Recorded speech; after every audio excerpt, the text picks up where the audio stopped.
Hello, welcome to Wrestle MSX. I'm Michael. I'm Sally. Alexa Bliss defeated Chelsea Green.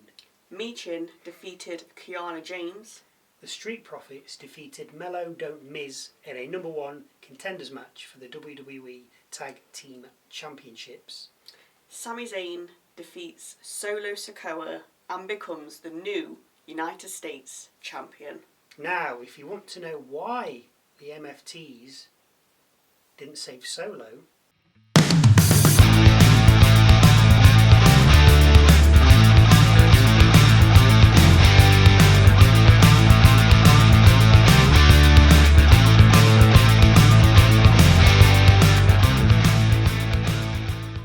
Charlotte Flair injured. Kiana James beaten in 4 seconds. And Orton says it's fun to be bad. Sometimes. We catch up with what happened between John Cena and Logan Paul from last week before we see Paul arrive and make his way to the ring. Paul claims the crowd has a problem with change, with them booing at every chance. The crowd swear at Paul with the sound, as usual, cut off. Paul adds he brings in money and that the WWE is becoming the WWE me. Paul speaks a little French and vows to push Cena to his limits come Sunday and beat him. Cena's entrance music then plays with the crowd losing their absolute shit. Cena tells Paul that it's the fans that hold the keys to any success wrestlers have, then called him a dollar store John Cena. Cena added that he saw a list of the top 25 influencers and Paul wasn't on there. I think we were number 17 anyway. Cena claims Paul isn't here to save wrestling but to save himself as his revenue stream is shrinking. Both men speak French, oui, with Cena then calling Paul fake and that he gives no respect even though he's given opportunity after opportunity. Cena then leaves the ring to show Paul how respect works and apologises to the little boy he upset when they were in Belgium earlier this year. All the boy wanted to do though was get his phone out. Put the phone down and enjoy the moment, kid. Cena heads back into the ring telling Paul he won't ruin wrestling. Wrestling will ruin him. We head backstage to see Kathy Kelly with the Street Profits and B-Fab.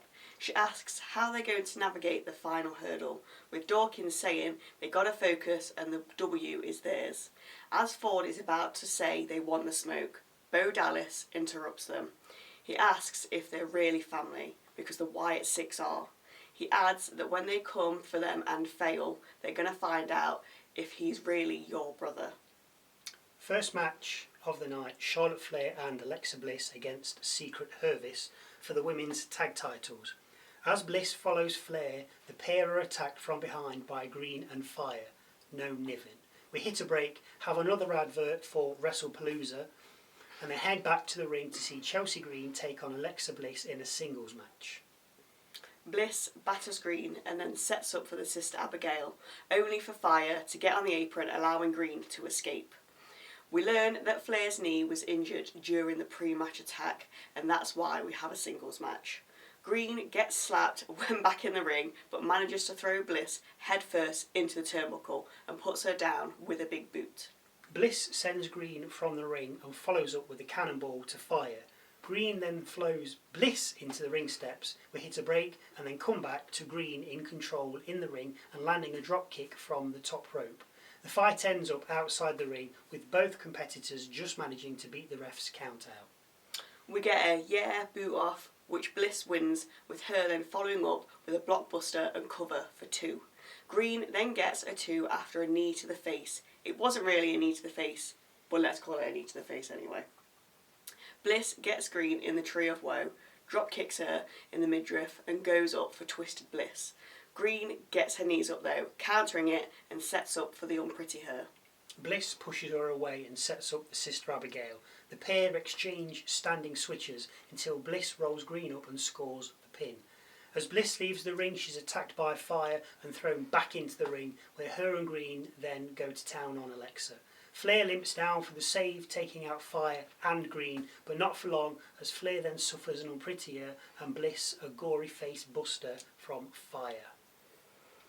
Backstage, Kathy Kelly is with Sami Zayn and asks how he feels about the odds of him walking out of Leon as champion.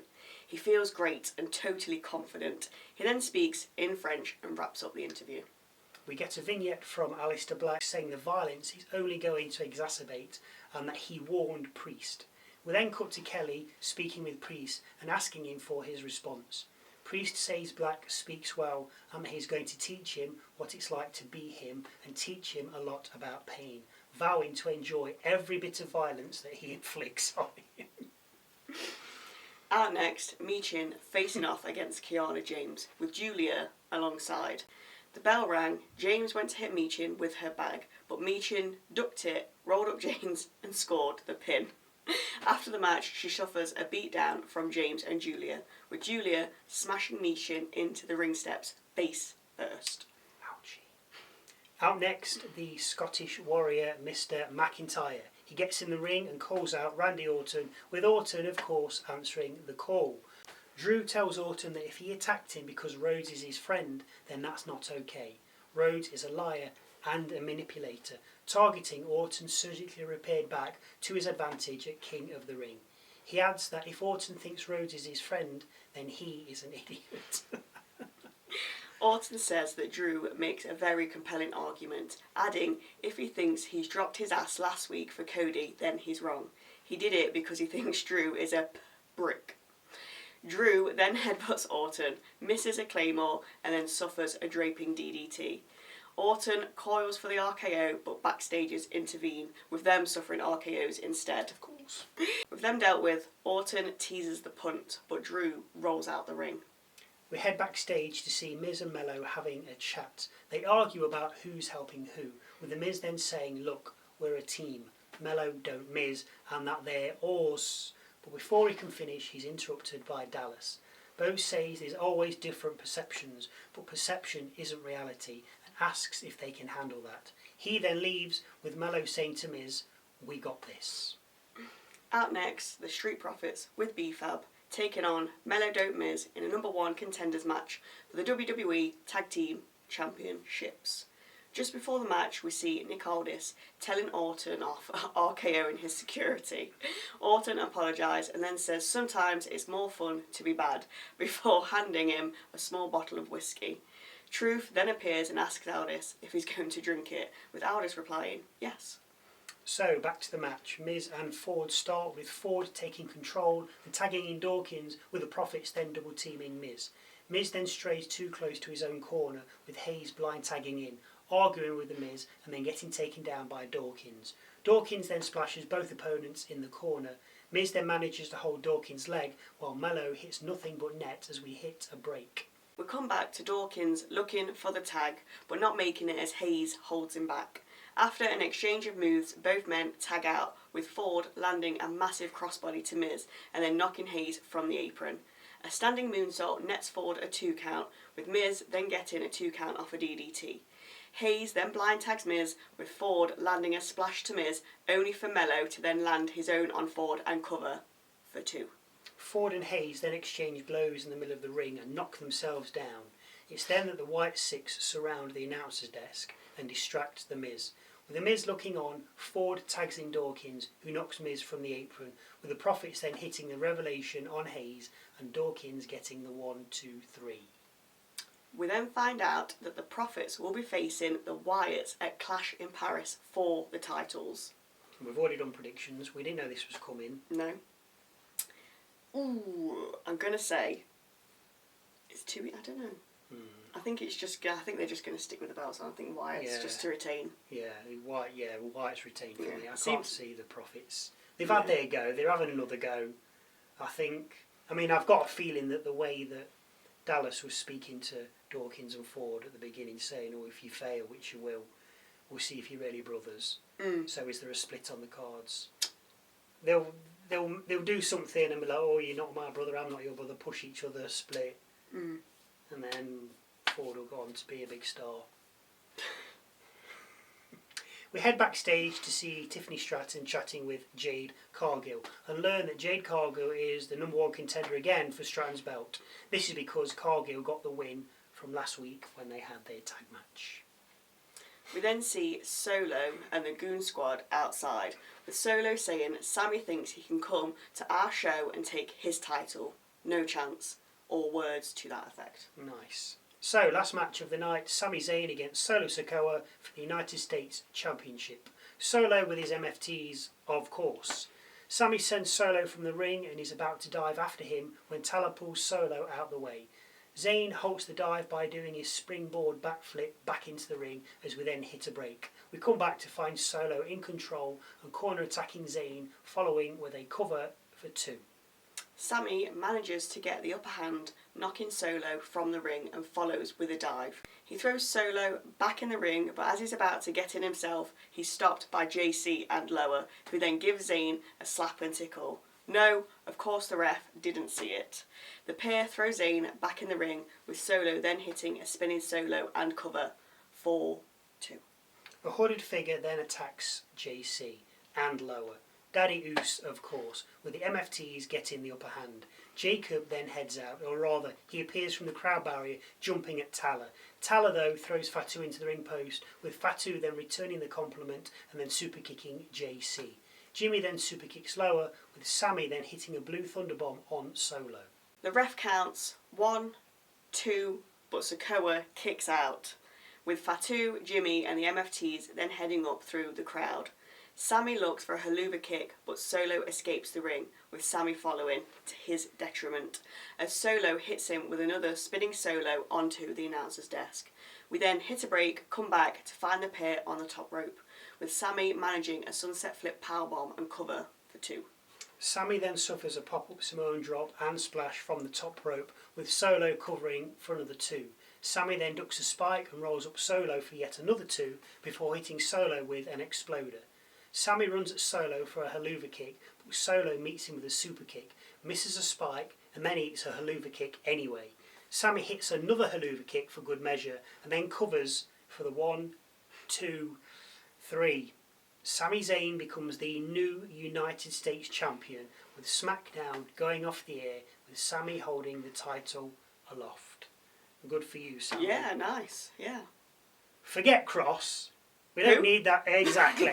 This is what we want. Yeah. I'm not a fan of Sami. I'm not really bothered, but I like it. He's won. Good for him. Yeah. I'm not sure whether he'll hold it long because I can't see Solo letting this lie. No, but definitely not. But I don't have a problem with a title changing hands. I don't have a problem with the squash match. I know this wasn't like Michin against Kiana. I like that. Yeah. You don't need a. I mean. You don't need a 20-minute match. Yeah, you don't, well, no, but you don't need a long match all the time. I don't mind a squash match. I don't mind a title changing hands a few times. Obviously, your heavyweight ones, or your main ones, are a little bit different. But your second fiddle ones, if they change one week and then another, as long as it's not every week, you don't mind that at all. At all. Anyway, now for Michael's moment of the night. The one you've all been waiting for. Again, I will reiterate, this could be a match, a line, a look, a promo, something funny, interesting, quirky, different, just something that catches my eye. Not your eye, but my eye. Obviously, it has to wait until the end, because if I do it halfway through and it's something that happens at the end, it's kind of a spoiler. So, Michael's moment of the night could have been Sami Zayn, but once again, it has to be John Cena and his opening monologue. Okay, I've said that not long ago, it might be boring, but his monologue to Logan Paul, again, it was just, you have to watch it, go and watch it. We know he's good, but to nail it every time without missing a beat, his tone, how he delivers it, his cadence, he's learnt off me well, but that's not the point. He's fantastic at it. He just nails it every time. Yeah. And Cena fan. No, it's just spot on. Go and watch it. I don't think I've ever seen him slip up on a program. I mean, I'm not saying he hasn't. I'm not saying he hasn't. I'm saying I haven't seen him. And he could have done, but it's... Yeah, and he knows how long to pause for. He knows exactly how to read the room and what to say. Yeah. Of course he knows what to say, because he's learnt his lines in the back. Of course he has, but that's not the point. To then come out and perform in front of all those people. Yes, he's done it for 23 years, but that's not the point. That's what he does, but that's not the point. This is what you expect from him, and he delivers every time. Yeah. And so he should. So hats off to Cena again. Fantastic. Anyway, if you want to disagree with that, then please feel free to leave anything you want to say in the comments down there somewhere. Don't forget to go and check out our Musings video with thoughts and opinions on the last week of WWE, because a new one does drop every Wednesday, or look out for our predictions for Clash in Paris. If you have watched, thank you very much. And hopefully we'll see you Monday for our look at Clash in Paris.